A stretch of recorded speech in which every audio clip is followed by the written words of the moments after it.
Bah,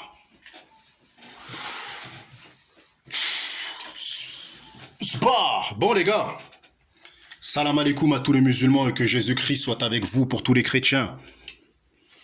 Bon, d'habitude à cette heure-ci je mange des céréales plutôt. Mais là il y a un dossier qui est sorti sur un mec, sur le fondateur de la société WeEvent. Moi je le connaissais pas, d'ailleurs je connais toujours pas qui c'est, parce que j'ai pas vu de photos ou quoi que ce soit. J'ai juste vu des dossiers sur lui. Bon, le mec il s'est attaqué clairement à nous, aux Noirs. Il a pris l'accent des Noirs, il s'est moqué. On peut dire qu'il a manqué de respect aux Palestiniens. Il a manqué de respect à Dieudonné. Il y a beaucoup de tweets qu'il a mis à l'époque, apparemment c'était en 2014, qui ressurgissent. Donc ses antécédents réapparaissent dans sa vie actuelle. Je vois beaucoup d'hypocrisie dans tout ça. C'est-à-dire, il y a des influenceurs qui réagissent. Mais pour moi, si t'es pas noir, si t'es pas arabe, ça sert à rien de réagir. Parce que le mec, il a clashé les noirs, il a clashé les rebeux, il a clashé... Parce que voilà, quand les Palestiniens, c'est des rebeux. Dieudonné, c'est un renoir. C'est un tismé, mais c'est un noir. Donc voilà. Donc moi, tous ceux, les influenceurs là, qui savent très bien qu'à la base, vous êtes des racistes aussi, parce que voilà, vous faites en sorte qu'il n'y a pas de noirs et de rebeux qui rentrent dans vos affaires et tout ça, dans tout ce qui est... dans vos projets, tout ça et tout, on peut pas rentrer dans vos délires. Donc arrêtez de faire exprès de dire oui, je me désabonne de lui ou je sais pas quoi, j'arrête de travailler avec lui, je travaille plus avec lui. Continuez à travailler avec lui, c'est mieux. Continuez à travailler avec lui, c'est mieux. Parce que vous avez déjà travaillé avec lui, vous savez très bien que ce mec-là est un raciste. Et vous savez très bien que tous ceux qui sont dans ce milieu-là, en général, c'est des gros racistes.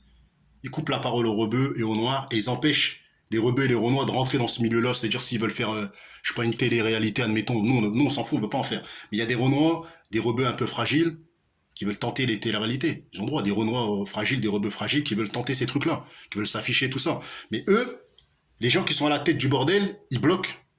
Des mecs comme Wesley et tout ça et tout. Même si c'est pas il travaille pas dans ce domaine-là, mais voilà. Les influenceurs travaillent pour lui. J'espère que vous m'avez compris. Donc voilà, donc il faut espérer de casser leur contrat avec lui. On sait tous que c'est du cinéma. Ils vont, en soum-soum, ils vont retravailler avec lui, on le sait. Bon, moi, ce que j'en pense, c'est que le racisme, il est fréquent. On vit dans un pays où, où tout le monde est raciste. Hein. Faut dire les choses comme ils sont, tout le monde est raciste. On vit dans un pays où le racisme, il est là. Lui, il a démontré que le racisme existait dans ce milieu-là.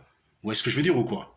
Et il n'a fait que succéder à ses, on va dire, je veux pas dire ses ancêtres, j'allais dire ses ancêtres, mais voilà, à des mecs qui étaient là avant lui.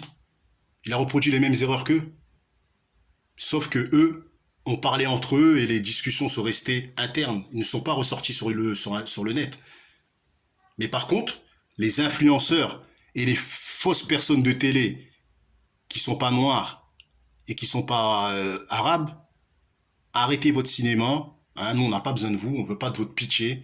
On veut pas que vous faites zirma, vous aimez les noirs alors que vous les aimez pas. Ou vous faites zirma, vous aimez les rebeux et les palestiniens alors que vous les aimez pas. Vous faites zirma, vous aimez les musulmans alors que vous les aimez pas. C'est pas vrai, c'est du mensonge. Vous aimez pas tout ce qui est musulman. Vous aimez pas tout ce qui est noir. Vous aimez pas tout ce qui est arabe. Vous, les influenceurs qui font des télé-réalités, je m'adresse à vous. Restez dans votre monde. Ne venez pas dans notre délire. On veut pas de vous. C'est bien que l'État français il nous a mis dans des cases entre noirs et arabes, on s'entend bien. On n'a pas besoin d'autres communautés, on s'en fout. Donc voilà, donc là c'est mon message que je voulais faire passer. Message à tous les hypocrites. Ça c'est un message à tous les hypocrites. Donc voilà, donc moi qu'est-ce que j'en pense de ce gars-là? J'en pense que je m'en fous. Il a le droit d'être raciste, restez entre racistes, on s'en fout. On n'a pas besoin de vous. Voilà, c'est tout. Restez entre vous, nous on reste entre nous. Voilà. Division de communauté, c'est magnifique, on apprécie. De toute façon, on vit dans un monde où on est déjà divisé. On n'a pas besoin d'union avec d'autres communautés, c'est pas grave. Ça fait partie du game. Si c'est comme ça, c'est que Dieu il a fait comme ça.